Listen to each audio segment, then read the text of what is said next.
Расте бројот на загинати и повредени во катастрофалниот пожар во Хонг Конг, а од час во час се зголемува и бројот на исчезнати. Според последните податоци на локалните власти, се уште се трага по повеќе од 300 лица, десетици се повредени, меѓу кои има и пожарникари. Иако пожарите главно се под контрола, противпожарната бригада предупредува дека се уште има пламени јазици во 3 од висококатниците.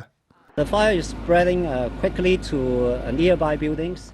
Пожарот се ширеше многу брзо и добивме многу повеќе од жителите на зградите. Гаснењето на пожарот е тешко, бидејќи многу работи почнаа да се уриваат. Причина за пожарот останува нејасна, а полицијата уапси 3 лица од една градежна компанија под сомневање за убиство од небрежност. Според надлежните служби, материјалите што се користеле за работа најверојатно не биле во согласно со прописите за заштита од пожари.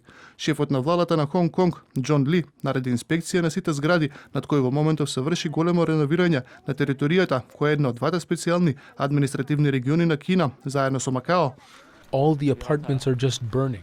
Сите згради се во пламен, не знам што да правам. Се надевам дека владата ќе ни помогне да најдеме сместување после ова што се случи. Познавав едно лице кое живееше во соседната зграда. Кога му се јавив, ми кажа дека се уште е заглавен таму. Не знам што се случи со него.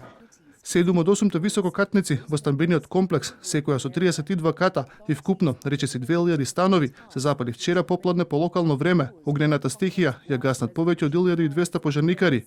На жителите во близина на местото на пожарот има советувано да ги држат прозорците и вратите затворени и да избегнуваат областа околу запалените згради. Преку 1000 лица побарале за солниште во сместувачките капацитети поставени во градот.